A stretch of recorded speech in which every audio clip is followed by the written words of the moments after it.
Hi, everyone. Welcome to Conversations, a Women's Congress for Future Generations project. Today with us is Joy Towles Ezell. She's an environmental activist and community organizer. She's the founder of several environmental groups, including HOPE, which stands for Help Our Polluted Environment, Friends of the Fenholloway River and TRUE, Taylor Residents United for the Environment. She also founded the Environmental Alliance of North Florida. She's the president or involved with the Florida League of Conservation Builders and has been involved with Floridians Against Incinerators in Disguise.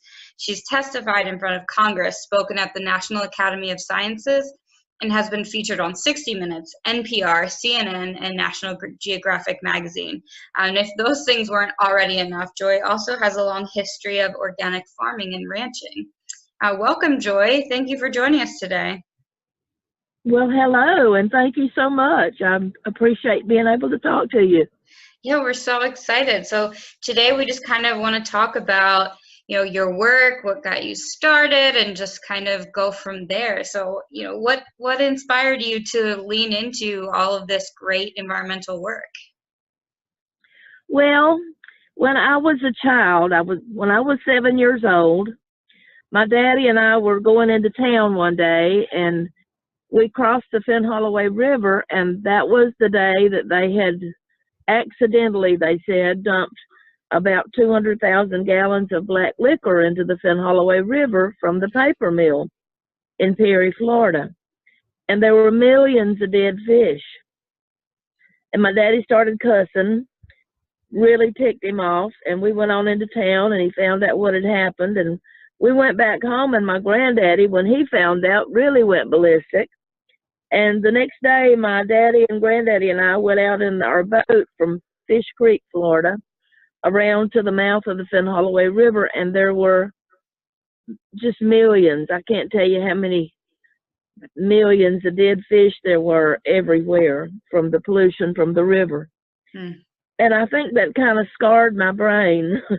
And then, as you're growing up, there's things that you can do and things that you can't do. And around Perry, you cannot really criticize the mill, or at least you couldn't when I was growing up. But I finally got grown, went off to college, and came back home eventually, and after I had worked several different places, and moved back home, and I had a son. And when he was about 11, 12 years old, every time I would take him to town and cross that same river in the same place that I saw those dead fish, he would say, "Mama, you got to make them clean that up." As if, all I had to do was make a couple of phone calls and get that taken care of. And he had the utmost faith in me that I could just absolutely do it. So I would say, "All right, right after supper tonight, I'm going to work on that." Well, that went on for a long time. And eventually I found out that our water was contaminated, our well water. And we live about, at that time, we lived about close to 18 miles south of the river. And what had happened at the mill, they had dug settlement ponds back during the early 70s to sort of settle out the pollutants. This mill is a pulp mill, actually, and uses chlorine. So they created dioxins just in an enormous amount, plus about 1,000 other toxic chemicals. The Fenholloway was the most polluted river in Florida. And that's saying something, because there's quite a few. It was stinky, it was dirty, it was black as could be. It was, if you got a glass jug of it, you couldn't see through it. It was so black. And it contained, very, very toxic chemicals. There was so much acetone in it. If you had on a pair of fake nails, you could soak your nails in it and it would dissolve them. Oh. So it was pretty harsh stuff. You didn't want to go swimming in it, Oh, yeah. No fish could live in it. The, the fish that were in it, there was 3 species that were changing sex. The female mosquito fish were taking on male sexual characteristics. They called them bearded ladies. And there were three species of insects that were supposed to live along the Fenholloway that were being deformed. There was many species that were no longer there. About the only fish that could live in it was the bowfin, or what we commonly call the mudfish. And they have lungs and gills. They're kind of a leftover prehistoric kind of a fish. And they could come to the top to get oxygen because this effluent in the river from the mill had no O in it. And you know, water is supposed to be H2O. My friend Janice has always said, no, this is not water. This is 2 parts horrible and 1 part odor. That's a good one. And it was a good one. Yeah, she always gives me good quotes. So it was not really water. This is just a toxic mix, a toxic mess coming out of that mill. But as time went on, my son would just keep after me. And after I found out that our water was contaminated, my grandmother said, honey, you can't drink this water anymore. It's got buckeye in it, which is the common name of the mill. And I said, what do you mean, Mama? She said, smell it. She said, I can smell buckeye in it. And so I went to the kitchen and ran a glass of water, and sure enough, it looks kind of yellow, and it had the most awful smell. It was not the sulfur smell that we're kind of used to around here. It was the smell of the mill. So I made some phone calls and found a company up in the Triangle in North Carolina that would test it for me. And sure enough, our water was very polluted with pulp mill effluent. So I decided that I'd better do something about it. I said, Mama, isn't anybody doing anything about this? She said, oh no, you can't say anything about that mill. You know, that's Procter & Gamble. They've got all the money and all the power in the world. And I said, well, we can't drink this water anymore. We're going to have to buy bottled water. So that was when we started buying bottled water. It was about in 1982. Wow. Yeah, it's a long time ago now, isn't it? And I started trying to talk with the PR guy out at the mill. They wouldn't let me talk to many of them. I did get to talk a few times with the mill manager. At one point in time, he wanted to know how much it would cost for me to shut up about it, because I was getting it in the newspapers, and I figured the only way to stop them from doing what they were doing was to shame them. Little did I know they didn't have a whole lot of shame. But at least back then, when it was owned by Procter & Gamble, they were worried about the consumer end of Procter & Gamble. And what they make out there at that mill is the cellulose, which goes into disposable diapers and sanitary napkins, Depends and Always. And they also make food grade cellulose, which is kind of scary. The ingredients for ice cream, if you look on your ice cream container, you'll see that it contains cellulose. Well, that probably comes from this mill.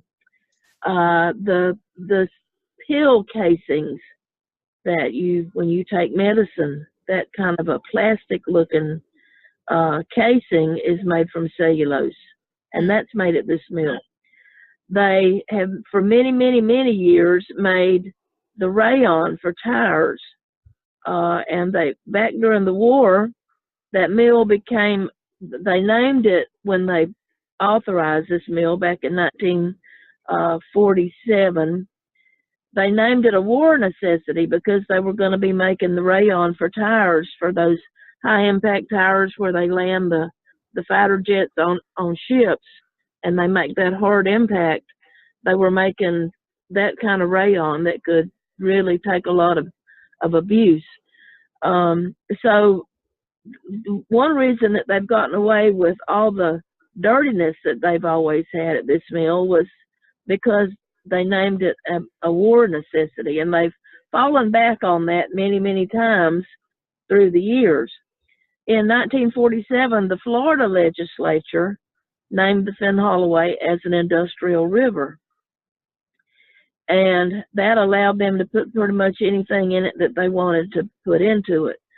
The EPA, you know, various times after the writing of the Clean Water Act and after the enactment of it, the EPA was much more of a help to us than the Florida Department of Environmental Regulation, or later on called the Department of Environmental Protection. We used to say that it was don't expect results, is what DER stood for. And then later on, when they changed it to don't expect protection, we said it was don't expect protection. So we've always had to make jokes to kind of laugh our way through this, because it's just so depressing. If you don't, you get really down, you know. Yeah. And you have to kind of keep yourself. What I have to do is I have to work really hard for a few months and then back away and look at what I've done. Yeah. And rest up a little bit and then go back and go at it again. And like I said, the only thing that I could think of to do back when it was Procter & Gamble was to get them in the news. And the first thing that I did to start this thing off was I bought an ad in the newspaper, the local newspaper, a quarter-page ad. And this was in 1980, I believe it was in 1988, 87, 88, 89, sometime way back then. And I said that if anyone was interested in our water quality and wanted to join a class action suit, to call me. And I put my name and my phone number in the ad. Well, I was on the phone nonstop. Wow. Oh, for about 3 weeks. I got about 400 phone calls, people wanting to talk to me about it. Little did I know that at that very same time, there was a newspaper writer in Tallahassee named Julie Hauserman, who every Sunday morning, she and her husband would look at the map and they would pick out a river in North Florida to go and canoe down. Well, one morning they made the mistake of picking the Fenholloway, and they came down to Perry and they got their canoes in the river, and they immediately knew something was terribly wrong with this river, but they canoed it. And then she went back and she started investigating what was the problem, and she wrote an expose on the Fenholloway River. And that first story happened to come out on the Sunday morning right after my ad went in the paper on the Friday before that. Oh, wow. So my ad went in the paper on Friday, and her big front page, front cover article came out on Sunday. Well, somebody from town called to me and said, Joy, you've got to get up here to Perry and get a paper right quick, because we lived way out in the country and didn't get the paper. So I made an early Sunday morning trip to Perry and was just flabbergasted that somebody was interested in the Fenholloway. And my phone was ringing so much, especially even after that I didn't get to talk to Julie for about, I guess, 3 or 4 weeks. And the PR guy at the mill accused her. He said that I'm the one that put her up to writing the article. And she said, no, I don't even know her. I want to know her, but I don't know her. And he just always, accused us of working together on that. Well, we didn't on that article or on the ones right after that came out. But when I finally got to meet her, I just thought she was just wonderful. And she and I have been very good friends ever since then. I also met Linda Young with the Clean Water Network, the Florida Clean Water Network, back during that little space of time there. And she's been a wonderful inspiration to me. And then through the years, I got to meet people like Carolyn.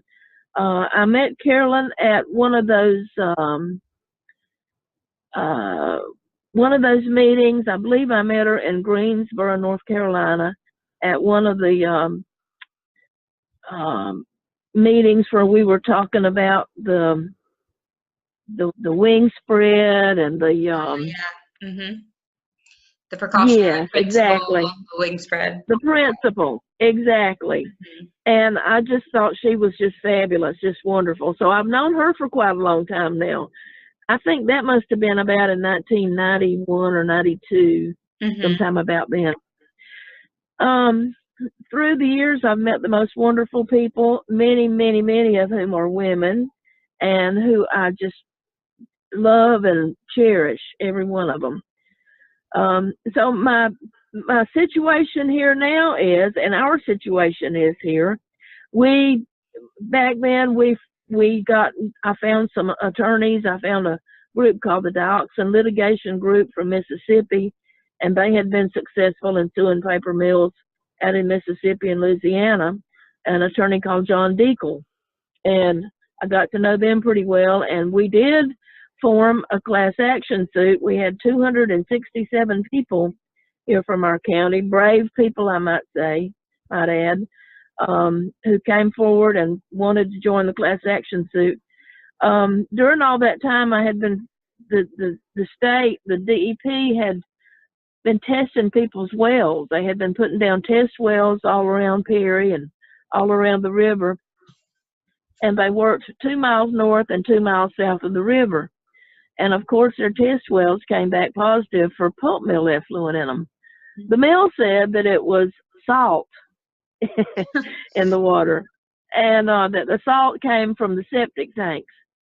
So one of the researchers at the DEP came up with the retort to them that there would have to be 200,000 people living in that area for there to be that much salt in those wells that you're saying, and there's only 20,000 people in our whole county, and probably not but about 2,000 people live in that area right up there that they were talking about.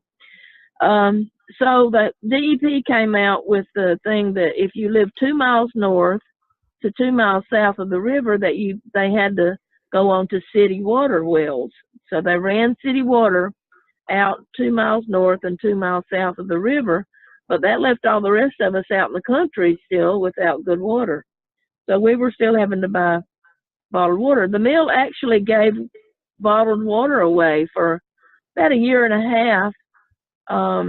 The health department made them do that, and they had a place set up out at the airport where you could go and pick up bottled water every day.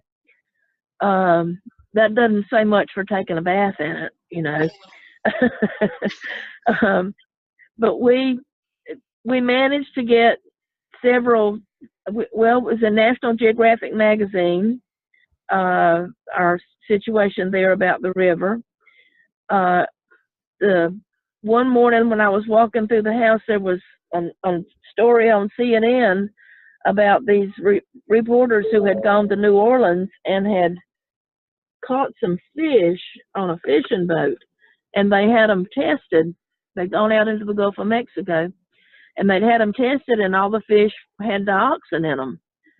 And the story was, where is this dioxin coming from? Yeah. So I went and got on the phone, and I called CNN in Atlanta, and I finally got the reporter on the phone, and I told him, I said, I can tell you where some of that dioxin's coming from. Not all of it probably, but at least a good portion of it. And I told him about the mill and the river here. And he said, well, I'd like to come down and look.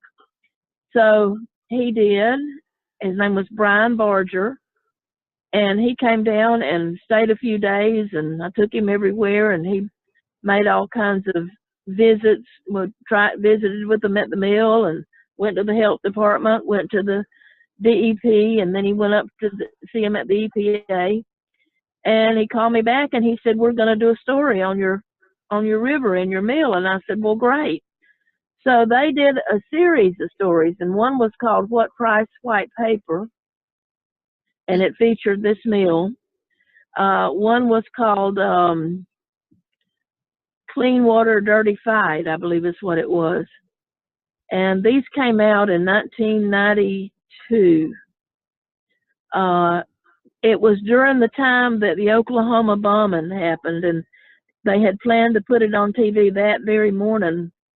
And he called me the day before, and he said, "We know something's going to happen in Oklahoma." I mean, not the bombing, but the Waco, out where they burned the house and set it on fire and had the terrible, that guy, what was his name? I forgot his name, that had the cult out there in Texas. It was in Waco, Texas. Yeah. That was happening that very next day, and he said, "We need to hold off on putting the story on TV tomorrow because there's something going to be happening in Waco, Texas." And I said, "Okay." And so he said, "Well, we'll wait for a week to put it on." So that's what they did. They waited until all that had kind of died down a little bit, and then they put it on TV. And they won several environmental awards for that story.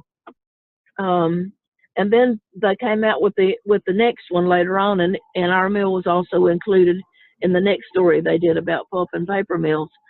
So they did a marvelous job on that. They actually, while they were flying over the mill during the filming, there was a chlorine leak at the mill, and you could see that green cloud, and all the workers were running here and there and everywhere trying to get away from it. And he said, "Does that happen often?" And I said, "They tell me that it happens pretty often out there. They happen so often they call it a chlorine puff." And I said, "There's a lot of people around Perry that have worked out there that have gotten chlorine in their lungs, and you'll see a lot of people walking around Perry on oxygen." And he said, "Well, that's just incredible." So we, with all of our court fight, with our 267 people, we got it into the courthouse in Tallahassee, the federal courthouse. And Procter & Gamble had this little rooster of a lawyer. And as this was all going along and proceeding along, of course, we worked on it, for several years. One day he stood up in court and he said, "Judge," he said, "none of these people have the right to be here in this courtroom." And the judge said, "What do you mean?" And he said, "Well, to qualify to be in this class action suit, their property's got to be worth at least $50,000. And he said, "Nobody's property is worth $50,000 there because their water's polluted." He actually said that. And the judge said, "I agree with you." And so they threw our cases out, all except 3 of us, because 3 of us had enough land that they couldn't say was worth 50,000 or, less than 50,000. So there was only 3 of us left in the class action suit. And the lawyers tried to fight them for a couple of years after that. And finally we had to just kind of fade away because with just 3 of us, they couldn't keep going forward with it. So I'm still looking for lawyers. Yeah. If you know a good lawyer, send them my way. And our situation now is the mill in 1994 came up with this idea that they would build a pipe from the mill and they would run the effluent out into the Gulf of Mexico, and they would just bypass the river.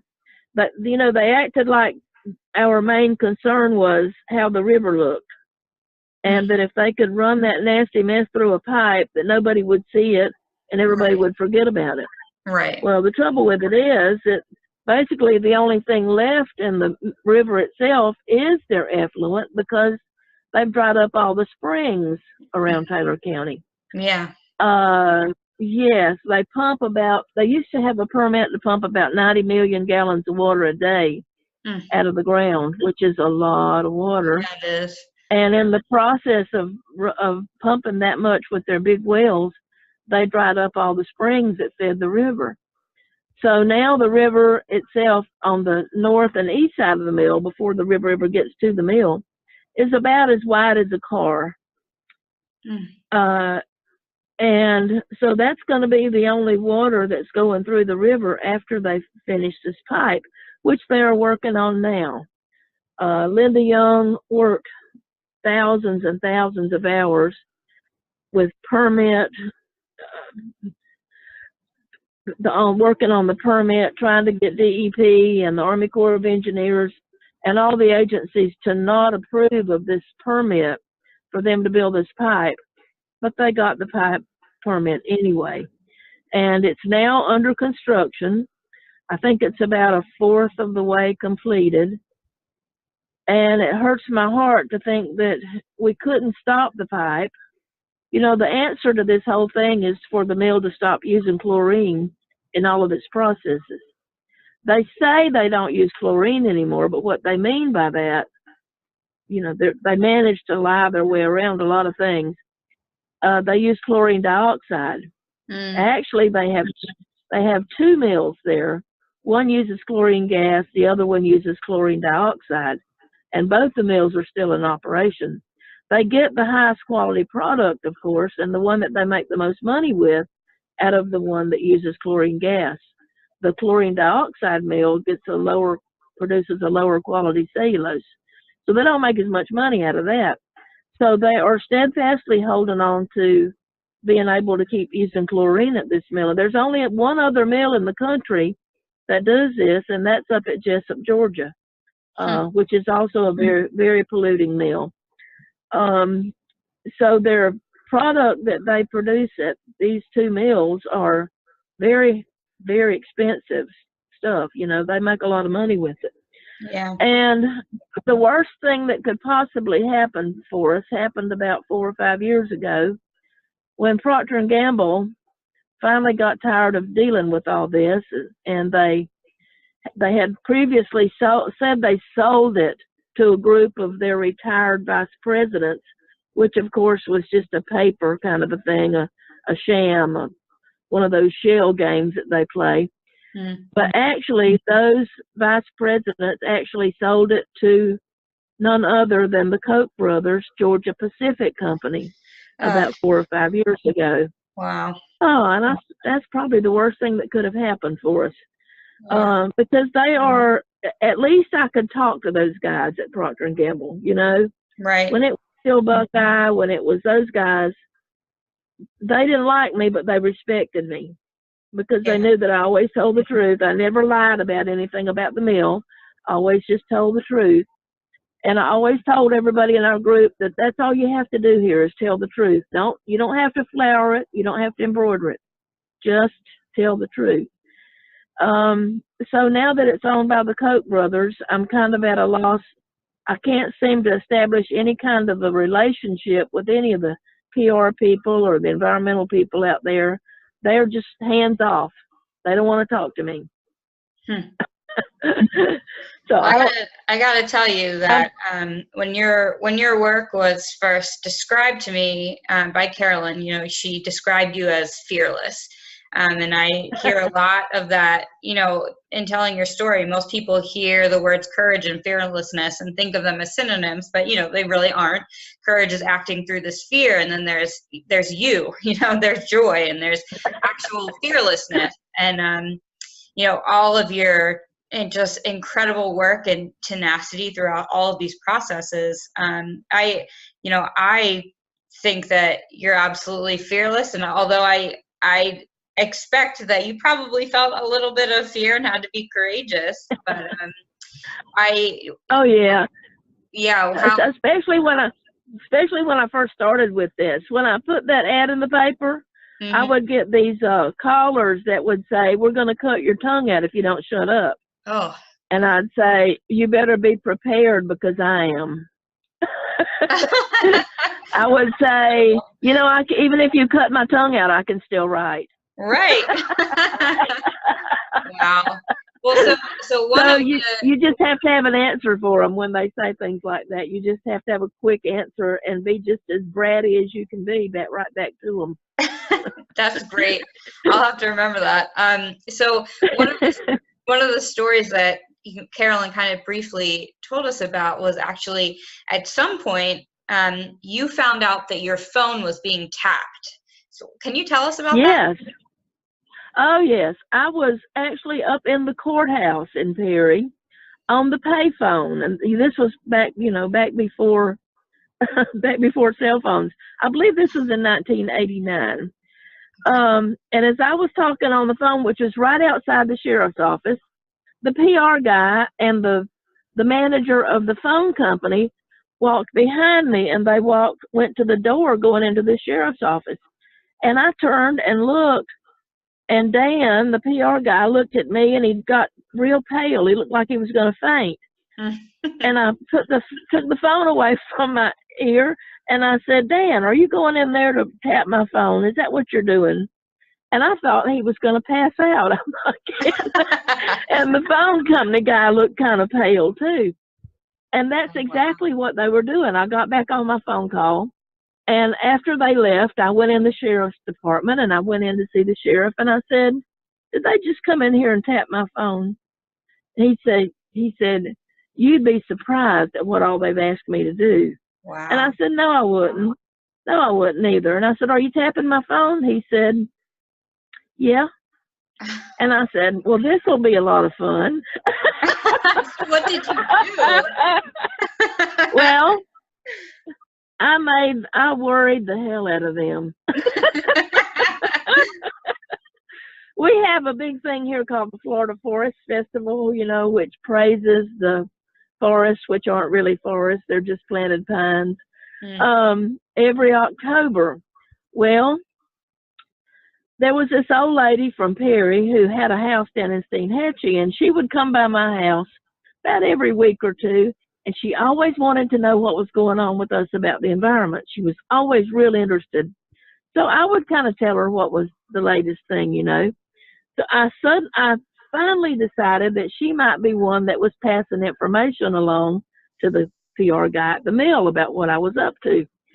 So I told her, I said, you know, next Saturday is the Forest Festival. And I said, we are going to have fun that day. I said, I've got Greenpeace and Earth First and every terrible environmental organization coming, and we are going to cause havoc at that mill. And her eyes got big, and she said, really? What are y'all going to do? I said, oh, we're going to do several things out there. I said, what we're going to end up doing is probably going to shut it down for a few days. And she couldn't wait to get out of there. I'm sure that she went and called those guys immediately.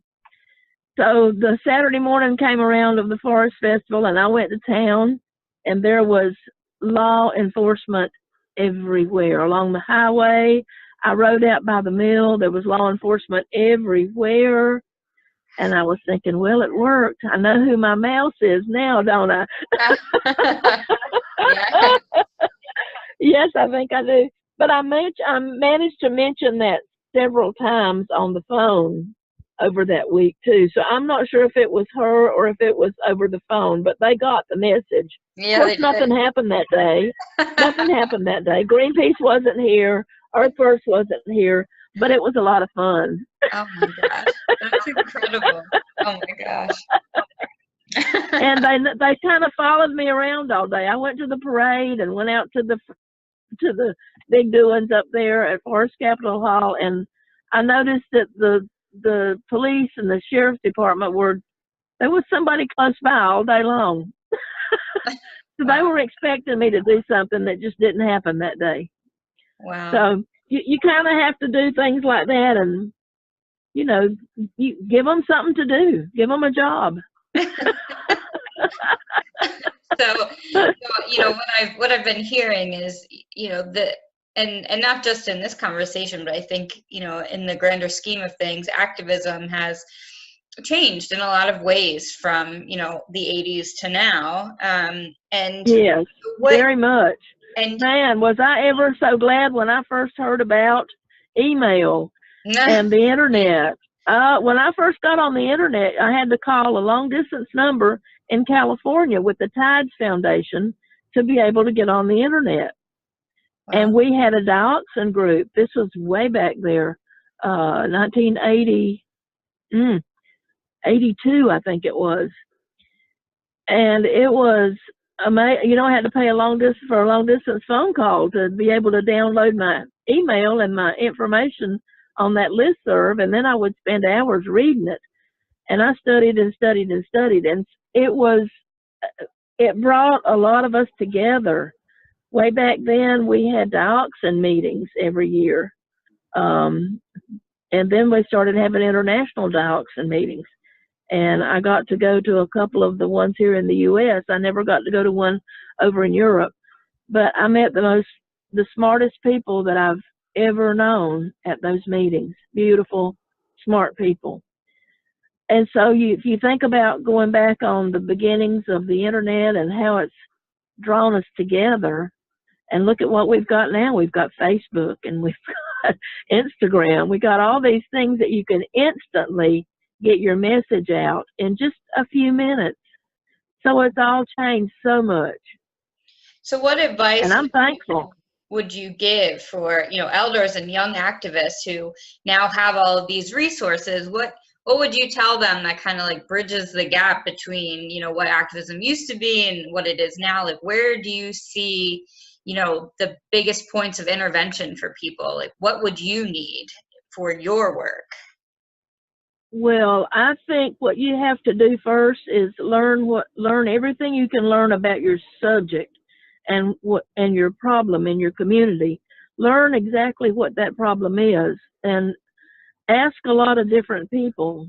Research it, write it down, organize it so that you see the whole picture. And, once you realize that you have a bad problem in your community, if you don't start to act on that, then you're guilty too. You're a part of that thing that you can't ignore it once you realize if it's a serious problem. That you have to act. You have to do something, because people that are being affected by environmental threats and pollution, it's going to show before long. If it's not already showing in your community, it will. I see things like out in Louisiana where they have those chemical plants out there, where there'll be a beautiful cemetery with beautiful monuments, and right behind it will be this terrible oil or gas or chemical plant. And it shouldn't be that way, People are dying in a lot of communities in our country and all over the world because people are either afraid to ask questions or they don't have an opportunity.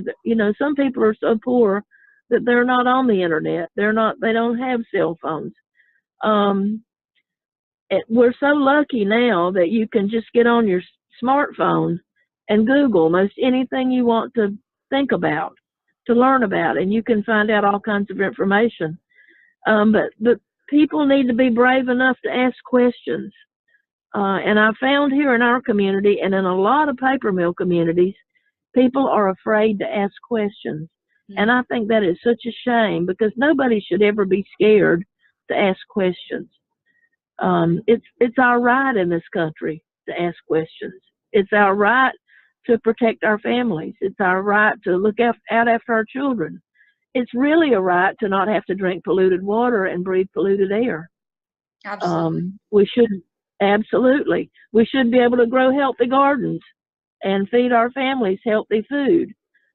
So there's all of these things together, but you first have to realize that you have a problem in your community, and then learn everything you can about it.